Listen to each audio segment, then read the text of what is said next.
Today, TorchPro welcomes on current PLL superstar, two-time national champion, and first-team All-American at Duke University, Myles Jones. Myles, thanks for joining us today. Super pumped to have you on. Thanks for having me. Yeah, so today's conversation, we'll talk a little about your journey, your career, kind of where you are today and some of your goals going forward. But I'd love to start where it all began. And just so where'd you grow up playing the game of lacrosse and how'd you fall in love with it? Yeah, so I'm a Long Island guy. I think a lot of people forget that about me just because, I don't necessarily have the Long Island accent. Not a And, flid. yeah, not a flid, but I identify with that a little bit, I guess. But, for me, I grew up playing lacrosse. I started playing in sixth grade, actually. So my sports career started when I was, 8 years old. That's when I was 7 years old when I started playing soccer, and I was playing basketball probably a little bit before then. But I started playing football when I was 9. I think my mom and dad quickly got me out of soccer when I was slide tackling little girls. It's still co-ed. But I started playing, well after starting playing sports. I fell in love with sports. It was just, I was an active kid. My family played. Everyone in my family played sports. My mom played sports. My dad played 3 sports. My uncle played 3 sports. My cousin played a couple sports. So sports just kind of ran in our family, and it was just, something that we just did, So, I kind of followed suit, and I started playing lacrosse in sixth grade. And where I fell in love with the game was, I fell in love because I sucked, honestly. You know, Playing sports from a young age, I kind of caught on to things athletically pretty quickly. Yep. And then, just playing lacrosse, it just was a little bit different, hard to catch on to. No pun intended, it was hard to catch, Yeah. throw and then get the hang of the game. But, being a good athlete and someone who's, known amongst my peers to be a good athlete and good at sports, I couldn't let myself, be just an average, lacrosse player. So the love came when I just simply just wanted to get better. Like anything, you do it often, it becomes part of you. Playing wall ball and playing lacrosse and shooting and practicing on my own became, part of who I was. And, I just carried over the same work ethic from playing other sports into lacrosse, but gave that a little more gas because I thought I needed it. And, it became just something I loved. And, I think when I look back at it, a lot of people always ask me why I chose lacrosse, for the long run is because, when you're a kid and you're playing sports, you do it for fun. You do Right. it because you're having fun. You do it to be active. You're doing it because your boys are playing. And for me, when it came down to practice, which is obviously an essential part of Yeah. being a good athlete, I just fell in love with practicing the sport of lacrosse. Football was a little bit of a drag. It got a little cold during the later part of the season, and playing quarterback, getting hit, hand to follow through, hitting people's helmets, and standing on the sideline when we're doing certain Yeah. drills, wasn't all that great. For me, basketball was great. It was just a lot. And I felt like, everybody played basketball, everybody was trying to go pro. I had, pro dreams as a kid too. My growth spurt stopped at 6'4", 6'5", but, a lot of my teammates, they grew to be 6'8", 6'9". They, are still playing pro basketball. But, I think lacrosse just kind of just spoke to me in terms of just the sport itself, and then just kind of just fall in love with the game through the practice. Yeah, and I think it's super important for any kid growing up, right, to play those multiple sports. So I played lacrosse in college as well, but I also played the football, the basketball growing up in high school. And I think it speaks to and helps a lot with your development on the lacrosse field, playing those other sports. So super cool. And then you kind of mentioned it, but when did it kind of set in and put it in your mindset that you wanted to become a professional lacrosse player? When did that become your goal?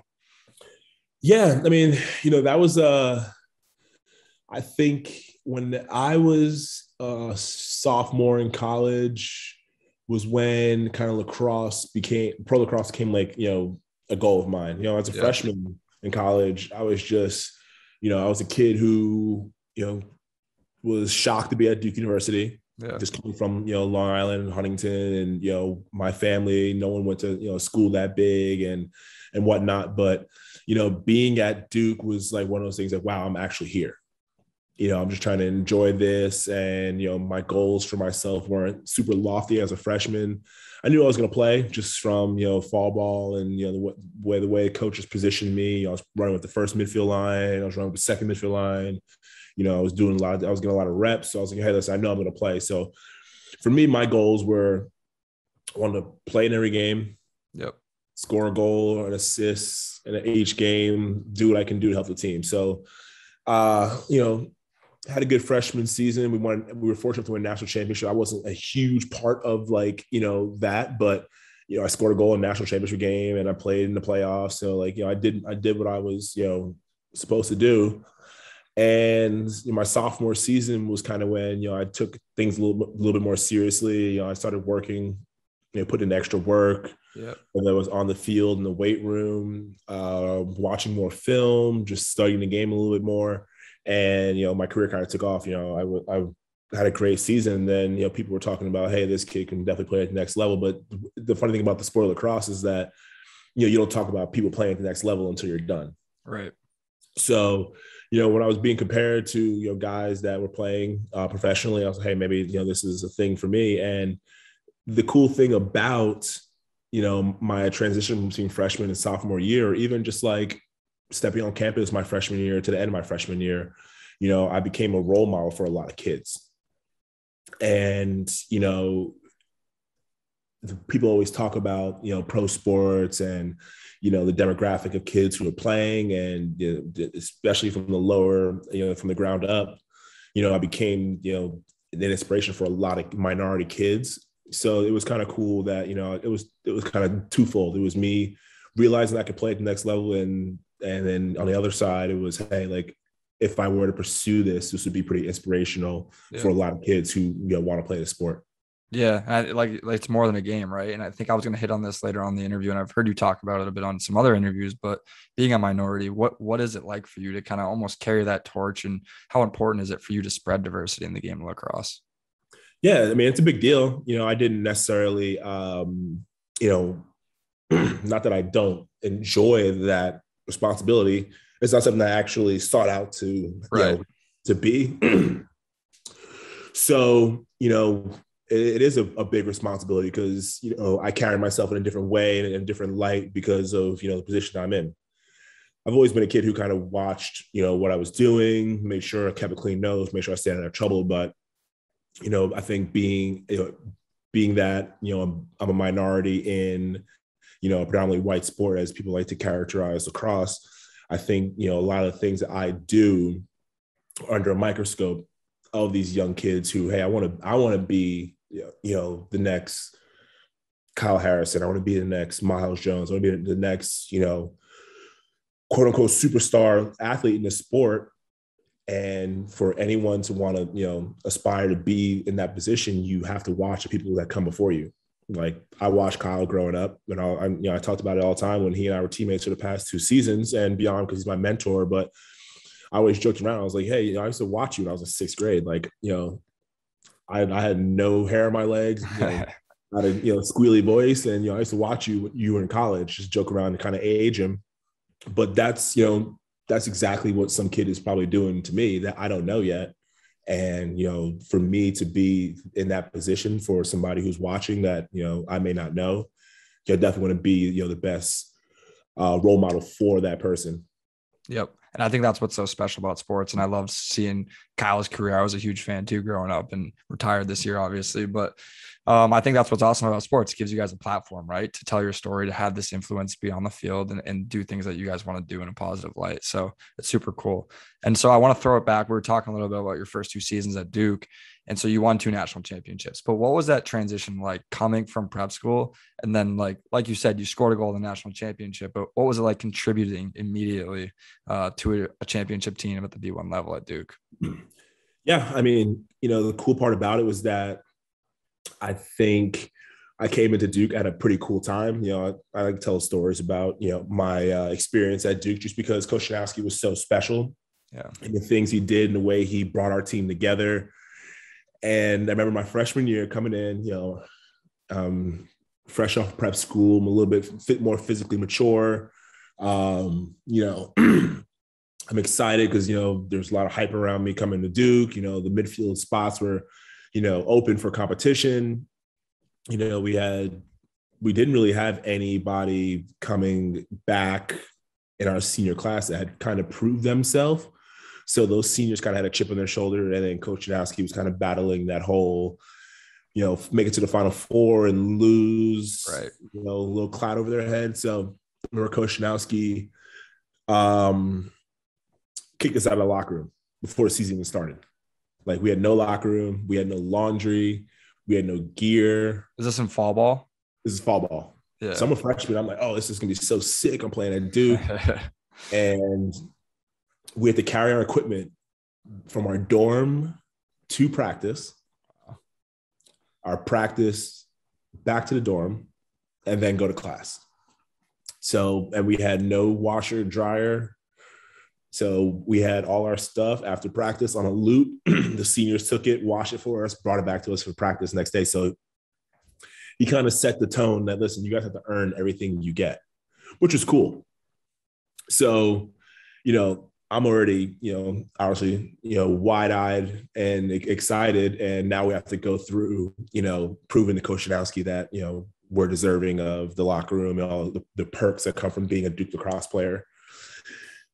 And then on the flip side, it was a senior class that they won a national championship as a freshman, Final Four loss, in their last season. And Coach Shinowski was letting them have it. Hey, listen, you guys got to prove yourselves as leaders. There's a really talented freshman group coming in. They want to play.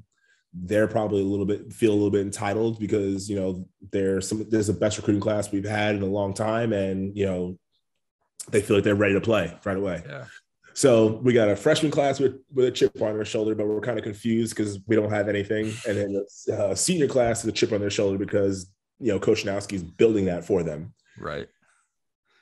So, I came in, I was excited. I was playing with, Jake Chapuka, who, I was a big basketball fan growing up. So, his dad being, pro basketball player was super cool to me. He took me on my official visits. I stayed with him. Dave Lawson, I remember seeing Dave Lawson on the Inside Lacrosse magazine. It was so cool. Josh Offit was a guy who, a little undersized, played attack, played midfield. So we had 3 senior midfielders who hadn't really proven themselves, and they were our leaders. Right. And I'm a freshman coming in. Deemer class is with me. So he and I kind of, bonded over just the struggle of being young guys who wanted to play and were good enough to play.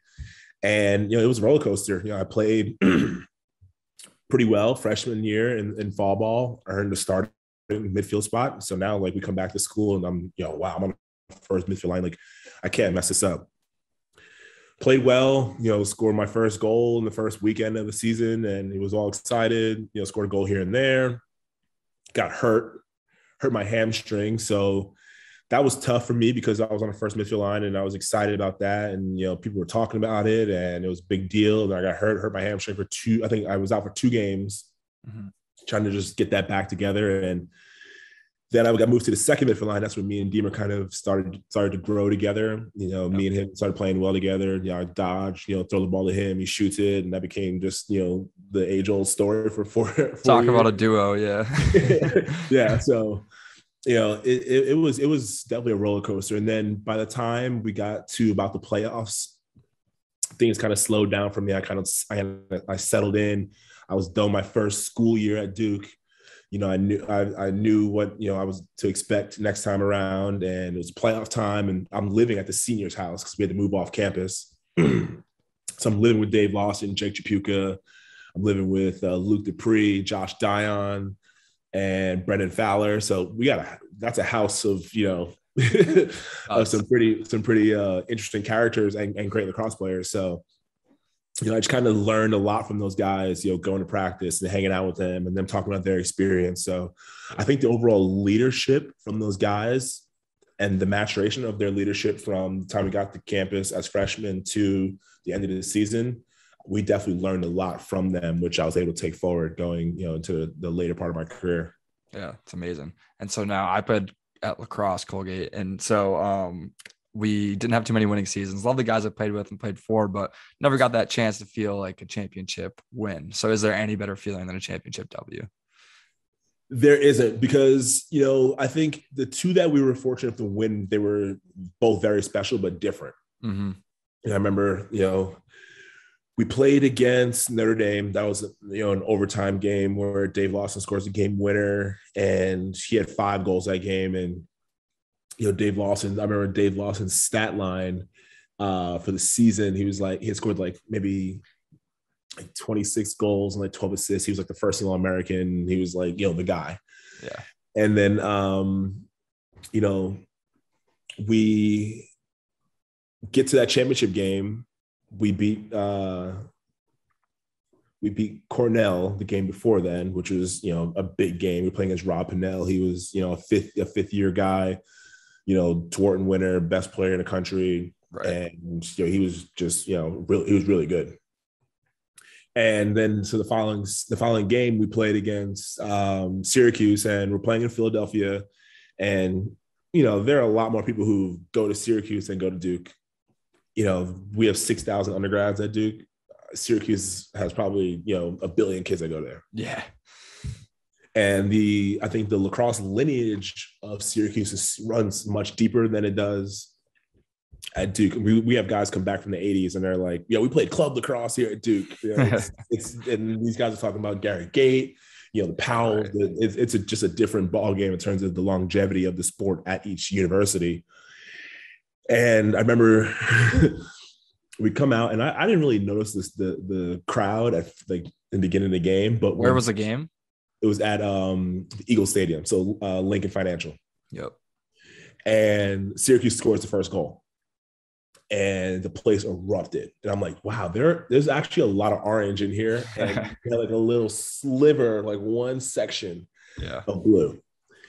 And they went on to score the next 5 goals after that. We hadn't scored a goal yet. So it's 6-0 in the first, at the start of the second quarter. It was 5-0 after the first quarter, and they scored the first goal in the second quarter. So I'm looking around like, wow, we made it all the way here, and we're playing national championship game. Is always on ESPN, and we're getting smoked 6-0. And I was like, wow. I was like, wow, I feel really bad. And in my head, I remember thinking, I feel really bad for these guys, the senior class, because I remember looking back on what they had to go through in order to get the team here. Right. From the first 3-4 weeks of, coach being hard on them and them having to take care of us, all the way to, the last game, the last time we all play together, and it's 6-0. I don't know what happened. Brendan Fowler was winning all the faceoffs too. We just couldn't score. Right. And then we forgot who scored the first goal. I think it might have been Jordan Wolf scored the first goal.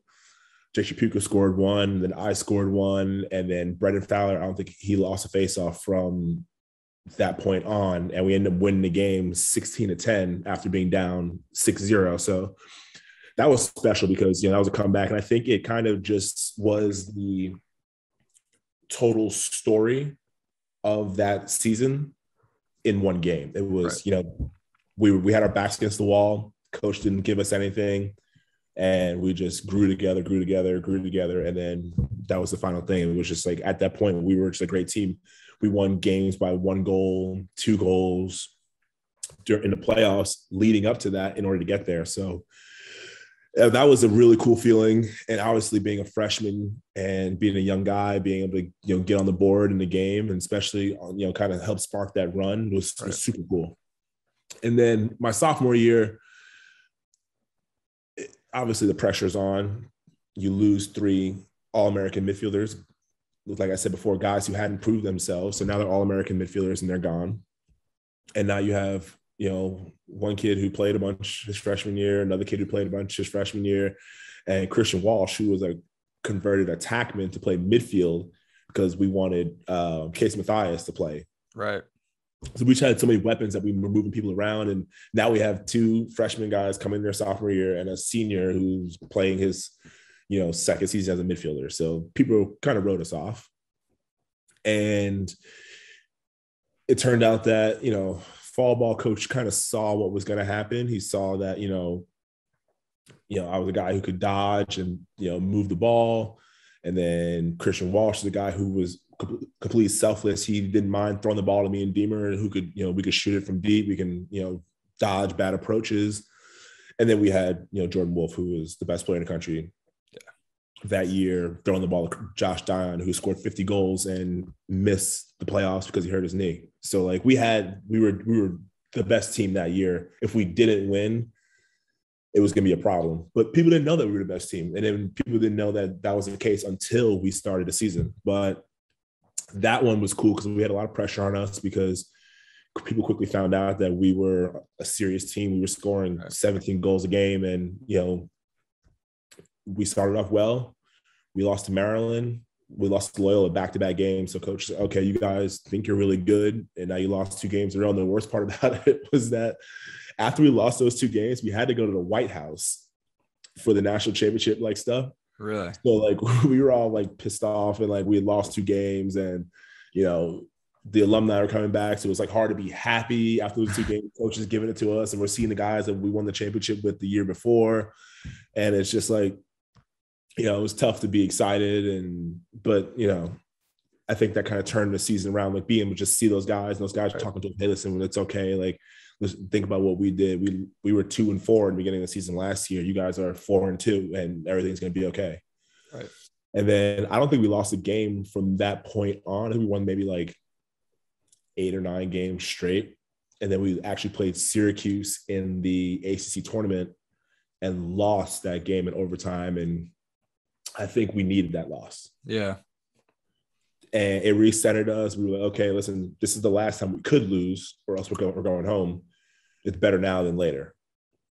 It recentered us. We refocused. And then we just went on a tear. We, blew Air Force out, blew Hopkins out, beat Denver by 4, and then ended up beating Notre Dame by 2. But we were beating them by like 6 the whole game. But so that was a good season for us because, it was vastly different from the year before. But, it's crazy the journey you get to win the championship. It all feels the same at the end, but the journey is definitely always different. Yeah. And I think you don't see a lot of repeat champions in sports, right? Because of that target on your back. So sometimes that repeat feels a lot better than the first one because of the journey and the roller coaster you have to take to get there. No, it's amazing. I mean, unbelievable career at Duke. And so I want to flash forward a little bit to your professional lacrosse career now. And so you spent some time in the MLL. And then I guess looking back at 2019, the PLL was founded and all the game's biggest stars, they joined that league. So what was that transition like for you as a player joining that new league, kind of new culture, new energy? Walk us through kind of that process and what it was like for you. Yeah. It was, I think the cool part about the PLL was that, it was everything the players wanted and needed that we thought was going to happen years ago. And it finally, came to fruition. So I remember 2018, my last year with the Bayhawks and the last year of solely one league. I was a little bummed out because I knew that group that we had was going to come to an end. And, people always talk about it like, oh, wow, if you guys, your face-off guy didn't get hurt in the meaningless game before the playoffs, you guys would won the championship. Our team was loaded. It was me, Colin Heacock, Josh Byrne. We had Matt Danowski, Matt Abbott, Lyle Thompson, Steele Stanwyck. Like our team, top to bottom, was legit. And we lost to the eventual champions. We lost to them by 1, and I think we won like maybe 4 out of like 27 face-offs. Yeah. So I was a little bummed out because I felt that was my first my first pro championship chance, and obviously such as sports, injuries happen, but I feel like when the PLL came back, it was a new chance for us to kind of elevate our platforms before we even did anything. Premier Lacrosse League was a big topic. Paul did a really good job of putting that in the spotlight prior to even playing a game. Right. And we delivered as promised. I think there was, I think it was like 60% of the games, 65% of the games were 1-goal games, whether it was overtime or just like 1 goal, by the finish. And it was exciting lacrosse. The field was shorter, 52 seconds on the shot clock instead of 60. It was, every player on the team was really good. Really good. and got there. And like when you see the amount of guys that weren't on the rosters, it was like, damn, like you could literally pick 3 guys from each team and make a full team, and you can see those guys up as the extra team. Right. And it still is like that now. Like Yeah. we had guys on our team that didn't play, and I'm like, wow, this dude had like one of the best college careers, and this guy had a great college career. This guy had a good career. This guy was a great player, you know, in the MLL and whatnot. So the competition is stiff. You know, guys, you can tell like guys were showcasing their offseason workouts, and guys were working a little harder, you know, with the higher pay, kind of up the ante, and guys were really you know, making sure that they were showing up because they knew what kind of you know, show was about to happen. And in 2019, it was exciting. We played on NBC Sports and NBC. Right. We played, you know, games on, you know, national television. People were that don't even like know anything about lacrosse that I'm friends with. They would be, yo, look, and I would get videos of me like on, you know, on actual TV, go to like random bars at night, and they'd be replaying the games and stuff. It's like, it was a really cool moment because, you know, when you're a young kid, you know, flash back into that kid who, you know, started playing lacrosse, and no matter what sport you play, the coolest part about playing sports is playing on TV. Yeah, totally. If you're a pro athlete, you want to play on TV. You want to, you know, have mom, dad, sister, uncle, aunt, grandma watch the game from the couch and be able to be proud that, hey, that's, you know, that's my family member on the TV, and, you know, that's really cool to see them work hard, and I understand like what they went through in order to get there. Yep, 100%. It's cool to see, yeah, and it's cool for like, you know, young kids just to see, you know, their favorite players on TV. You know, yeah, I think that's just the coolest part. You know, we take it for granted, I think, sometimes, just because like we're obviously in the moment, and we're, you know, super hyper competitive, and we're trying to figure out, you know, different ways to win and all this stuff. And then you see a little kid who loves the sport, they stop you like, hey, listen, I watched this game, watched that game, watched this game, and you did this, that, and the other thing. It's like, wow, like you actually sat there and watched all of that. And, you know, it's a pretty cool moment. So I think the PLLers did a really good job of marketing, you know, building the social media around the league, putting us in the best position to be successful, telling stories throughout the season, and just really putting on a show from top to bottom.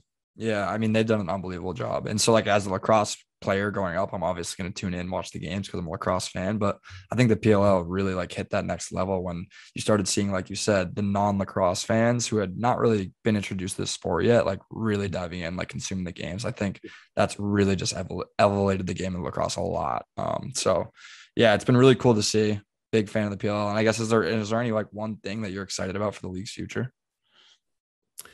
Yeah, I think I'm not sure, they haven't mentioned anything. They haven't alluded to anything either about another team, but, you know, just the overall expansion each year, I think it's pretty cool. Unfortunately, when COVID hit, I think that was probably the coolest slate of games. Like we were going to play in Portland, we were going to play in all different places all over the country, which was, you know, my favorite thing. I think that's the coolest part about the PLL. Like it's cool to like have a home base and you see the same fans, and like you get the whole, you know, fan team to, you know, organization camaraderie and all that stuff. But I think being able to travel to different, you know, locations is, you know, super cool as an athlete. You know, you get to, sometimes I like to throw camps the same week as I play in certain games. So that means I get to be around some of the youth players in that area, and then I get to see them at the game. So it's cool. Like I'm working out with the guys, you know, taking them through drills, doing all different things. I'm shooting with them. They get to see that up close and like, oh wow, like I see that's what it's like to do it on a practice level. Turn around 2 days later and come to the game and get to see, and then I get to see them in the stands, and it's just a cool thing. I get to see two sides of me. I get to see coach me, and then get to see, you know, locked in, you know, player version of me.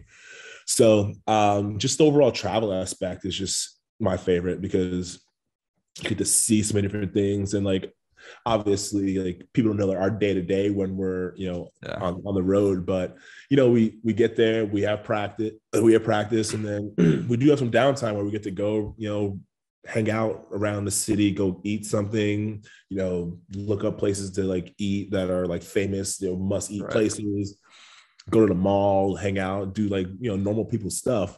And it's cool to be able to do that in different places. It's awesome. You mentioned you do camps and whatnot. Is Coach Myles Jones in your future? It's funny. I was actually, talking to my fiance about that the other day. She was like, "What are you gonna do when you're done coaching?" And I was like, "Well, done playing." I was like, for me, like I'm super into business. Like I'm like trying to find like a new like hobby that makes me money right now, just Mm-hmm. like something fun. I went to Duke and studied marketing, so a lot of and I'm very into like social media and all that stuff. So I'm trying to find like a company that wants me to help them with their social media stuff, just for fun.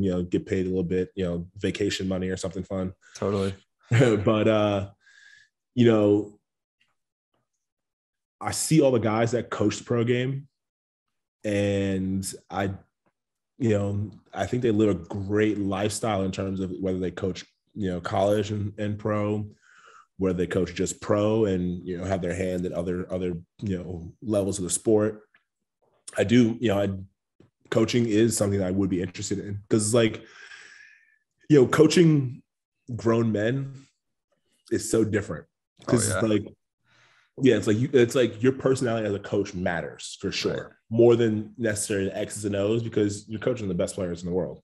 You can draw a play; they're going to go out there and do whatever it is they do and do a similar rendition of what you drew up, and it'll work because of who is on the field rather than what you drew on the board. 100%. So, like when I think about like Coach Nat, this is a funny story.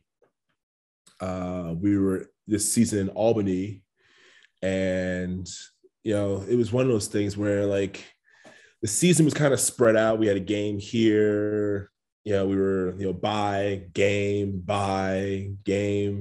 and then towards the end of the season, you could tell guys were just so bogged down because we had a game, and then we had another game, and then we had two games on the last weekend of the season. So it was the last weekend of the season.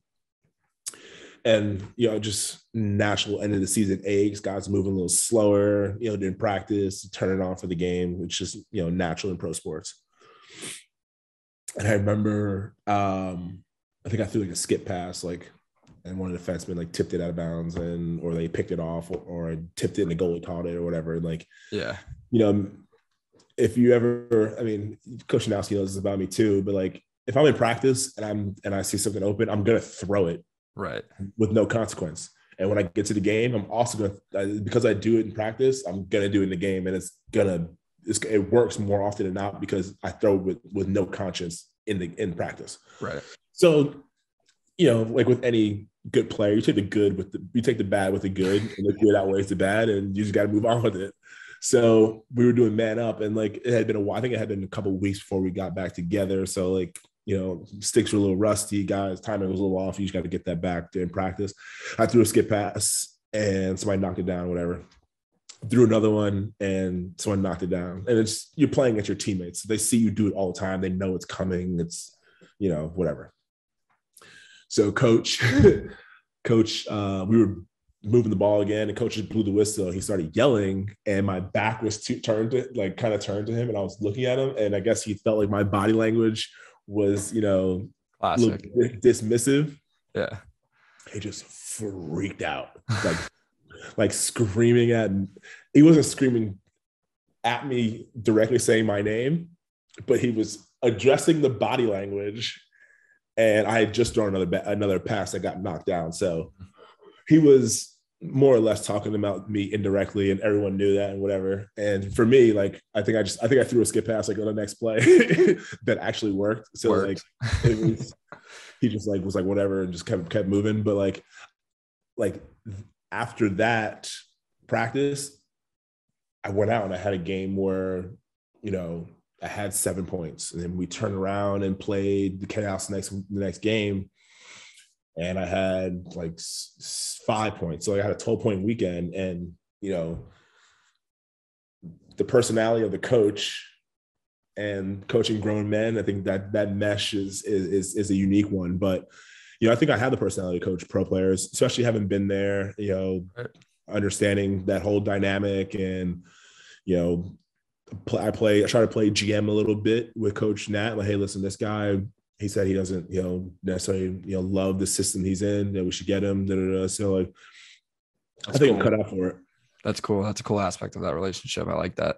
Yeah, Something Aaron Rodgers wasn't able to do this year at the Packers. need, exactly. need more of that. No, that's awesome. Good to hear. And so now I guess turn only a few more questions here before we finish off like a rapid fire segment. But what is your off season looking like? I know you're down in Florida right now, but kind of just walk us through that. How often do you train? When do you start to ramp it up right before the season starts and things like that? Yeah. So as of now, I train 3 days a week: Monday, Wednesday, Friday. My training regimen is pretty much, on Monday I do pretty heavy lifting. Yeah. It's bench press, 50 reps of bench, 50 reps of curl to press, 50 reps of squat, 50 reps of deadlift. So it's a pretty intense workout, but I'm not sweating a bunch. Just really grinding and lifting heavy weights. Wednesday is usually a little bit more explosive day. So I'll do like circuits where I'm doing box jumps. I'm doing, different small muscles and whatnot. And then Friday is usually the day where I always joke around and say that's how I earn my weekend on Friday. Yeah. Like I'll do 45 seconds on, 10 seconds rest, and I'll do 9 different workouts in like a large area. And I'll do that 5 times. I get like a little bit of rest in between each full set of 9 workouts. But then he'll flip. No, I'll usually do it 6 times. It'll be 3 of the 9 workouts. He'll flip it, and they'll do like 7. I'll do 3 rounds of those, and I'll be smoked, and I'll just be like laying around. But in between that, I just started trying to play golf a little bit. A lot of great courses down here. A lot of my friends have gotten into golf recently. Which is fun because we used to party and hang out together all the time when I first graduated. What'd you shoot yesterday? I shot in the low 90s. So there you go. It's not bad. That's good. But, yeah. So it's fun though, because like we took the young aspect of us and we just got together and we're doing it as grown-ups. Almost have significant others, so I think they feel more safe with us on the golf course. Yeah.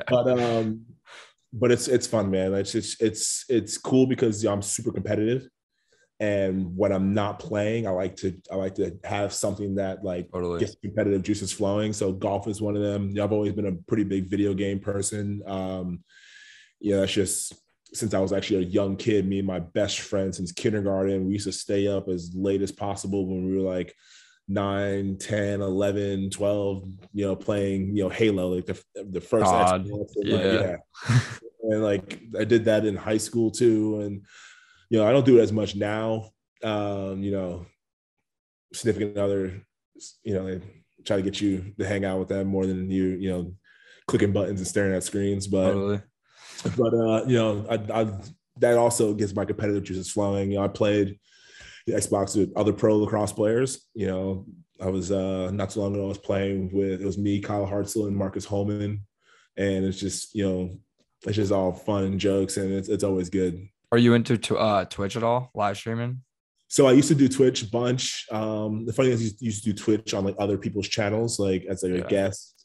But I always want to start my own Twitch. I kind of flirted with the idea of building out a little office where I could do work and then flip it over to the Xbox on the monitor. But I think life took a little bit of a different turn, and now I'm still playing on the big screen every chance I get, for sure.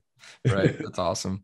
That's cool, man. And so now a few more here, but like hopefully we can dive into more products right at TorchPro and do some cool things in the off season, maybe even in season. But what kind of aspects of your life are you hoping and willing to share while using the TorchPro platform that people might not know about you? Yeah, I think my day-to-day life, I think some of the interests that I have, like golf, I think would be cool. Just kind of like a walk and talk, like while I play, talk about just random things that, I'm into, random thing, like things I enjoy, like music. I love music. So like the other day, like I was, bored, and I watched a 2-hour documentary that Drake did. When he just talked about like a lot of things leading up to his album and all the conflicts of, who he became as an artist, and, the relationships, and the music, and why he made this move versus this move. So I like all that stuff. I grew up a Jay-Z fan, so I like to read a lot about Jay-Z and like what he does. And I think all these, big music moguls and all the things they do navigate around the music industry, which, is unanimously known to, not necessarily be in the artist's best interest. Yeah. I like to just see how like those people navigate those things, knowing that they're going into something that's a passion of theirs that comes with hardships that are, inevitable. Yep. So, I like music a lot. I like, you know, video games too. Like that's a big thing I like to talk about and talk about the different, generations of games and whatnot. So, I mean, I have a lot of interests where, I could just sit and talk about, whatever. Really, awesome. Sports is a big one. I grew up a basketball fan, so I see the game on a different level. Grew up a football fan and player. I see the game on a different level. I like to watch documentary. I watched a KD documentary the other day. And I watched you see the Chips episode with Draymond Green and I watched that and I watched that was great. And I watched that and like right after that, I just watched like a 20-minute video of KD highlights and like, love KD. He's right. I think, one of the coolest players. I think for me, like I kind of identify with KD. KD's, a bigger player. I was a bigger basketball player when I was growing up, and I played guard because I just didn't want to be under the basket or solely a big man. Mm-hmm. And I think that kind of translates into the way I play the game of lacrosse. Like, I think about being in the post as in people just saying, "Oh, you could just run through everybody and score." Sure, but then it's more work. One, it hurts a little bit. Two, and, my career would probably be 4 years shorter than what it could be if I played the game the way KD plays a basketball game. Right. The finesse game, the mixture with the power game, being able to be the guy who facilitates, but also be the guy who takes over the game. So, I like, I've always liked him and LeBron, like their games, not because they're the two best players right now, but because of the way they play the game and, playing basketball is a similar way translated to my lacrosse game. So I still follow the way those guys, are going, about their business.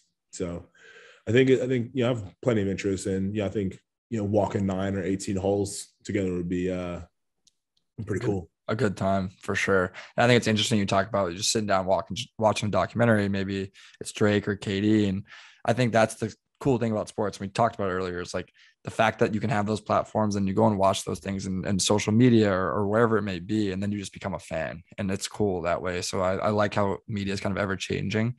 And I think TorchPro presents a cool opportunity for people to kind of dive in, learn more about players and their favorite athletes and kind of emulate that. So final question here before the rapid fire. What's one piece of advice that you've learned kind of throughout your journey, your career that you could pass along to any general fan? Maybe they're a sports guy, maybe they're not, that they could just apply to their everyday life. Yeah, I think for one thing, I was actually thinking about this, today and just thinking about how it's applicable to not just, when you play sports, but everything in life when it comes to, if you're a young kid trying to, make some money here, make some money there, going about, trying to figure out what your passion is, just do as much as possible. Yep. I think for me, I definitely capitalized on that. And I was thinking about now how I do a little bit less in terms of, lacrosse, running around and whatnot. When I was younger, I graduated college and I played pro lacrosse and I was working with Adidas. So I was, heavily working with them and I was doing camps and clinics, left and right. And I was like, wow, like I was looking back on it and I was like, wow, like I must've been tired. But then again, I thought like, I don't even know if I was tired because like, I can't remember, but I know I did so much then that set me up to figure out what my passion was. And now I was thinking like, I really want to get back into that. I know with the COVID and traveling and, different, groups of people feeling different ways about, being face to face and moving around different people. But, I definitely want to get back into coaching heavily again, the fall, the winter time, stuff. I did that a bunch, 4 years ago, 5 years, 4 years ago. And, the whole traveling aspect. I got to see different things. Lacrosse has brought me so many different places, brought me to see and meet so many different people. I got to eat so many different foods. People always hit me up, hey man, I'm going to this place. I know you coached there. I need some recommendations. I'm like, I got you. To spitball different things. So I think my advice to people, young people especially, do as much as possible. Totally. You won't remember that you're tired. In the moment, you might be a little sleepy. Traveling, can catch up to you, but do as much as possible, and then you'll figure out what really, drives you, what really makes you excited. And that's what passion is: drive plus excitement. You're going to get things done. Yeah, I love that. And I think it's important to do a lot of things, get out of the comfort zone a little bit. Even if you fail, might not like it, you just cross it off the box and keep going. So that's awesome. I appreciate that. And so now just quick 10 questions, one word answers, maybe one phrase, and then that'll finish us off. So starting off with, who was your favorite athlete growing up as a kid? LeBron James. Who's your favorite athlete to watch in current day sports? Might be the same answer. I like watching KD. Yeah, he's good. What is the best moment, maybe favorite moment of your own sports career? Definitely winning the national championship my sophomore year. What is your favorite dodge or maybe move on the field? I know you got a bunch. You got the hitch, you got the bull dodge, but what's your favorite? Yeah, I think the bull dodge is one of my favorite ones. I use it a little bit less frequently, but I think the reason why it is my favorite one is because it sets me up for so many different things. If I run full speed, sometimes people will brace themselves and like stop their feet, and then I can just run by them. Or like if I'm like at a position like maybe 14 yards away from the cage and I want to get a good shot off, I can just take a few hard steps, lower my shoulder, knock my balance. I'm at a 10-yard shot. So I can use it in different ways. Love it. This one's tough. And you won't hurt any feelings, but who's the best teammate you've ever played with? Maybe not best player, but best teammate. Best teammate, I think I have to say Deemer Class. And the reason I say that, not only because we played together for 4 years and had such a great connection, but I think the way he was obsessed with the game and obsessed with working hard helped me work hard as well. He was a guy that our sophomore year, we both had a chip on our shoulder when it was funny, we were sitting in class together and we should have been paying attention, but Inside the Cross came out with the top 10 midfield units heading into the 2014 season. And obviously, now that I think about it, like, why would we be on there? Deemer, had like 15 points. I had like 20 points. And we had Christian Walsh, who was like, a hybrid attack midfielder coming back. And so there were a lot of guys who kind of proved themselves before then, but we were left off that list. And I think we went and actually shot every day, like whether it was practice or off day, for like a month straight. And I think that's kind of he helped me with that. And that's why we both had really 6 seasons that year. Amazing. Can't wait to tell Jordan Wolf. Good friends with Jordan. How much of a pain in the ass was he to play with? Yeah, he was I love Jordan. He was funny because like me and him would always like have this like underlying joke where like if I got the ball, he felt like I wouldn't pass it to him, and if he got the ball, he felt like he wouldn't pass it to me. I'm like, and we would always joke around like before practice, hey, listen, like if you dodge, make sure you just throw it forward. That's what you say to me. I'm like, hey, listen, when you dodge, throw it forward. Like, but just playing together was awesome because he and I played together on the right wing, and we played the 2-man game. Yeah, but like he never wanted to go to his left. So I would set the pick on his left, make the defender at least look a half a second. You know how fast he is. He just sprints over to the right, scores a goal. But when I started going to the left a lot, my sophomore year, he would set a pick on my right, and I would just run down the alley and shoot it. And we just like toy with defense. But that's how me and him kind of bonded. Amazing.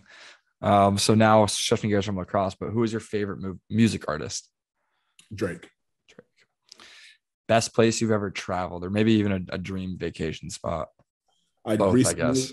Yeah, I recently just went to St. Thomas, and that was unreal. Sick. Jumped off a 55-foot cliff, swam with sea turtles. It was just an unreal trip for sure. That's sick. Okay, and then last one here. What is one word that best describes you? That's tough. Yeah, I always joke around and say that I'm a social chameleon. So I guess a chameleon. That'll be my spirit animal, because I just blend in anywhere, do all things, adapt to my environment. I can hang out with I've like when you look at my groups of friends, it's just like, and you put them all together, you're just like you can't see the connection, but the connection is me. It's a great answer. I love Yeah. it. Well, Myles, I appreciate the time today. Super excited. Hopefully we can dive in, tell your story, talk about your journey some more, and just thank you. Awesome. Thank you. Thanks, man.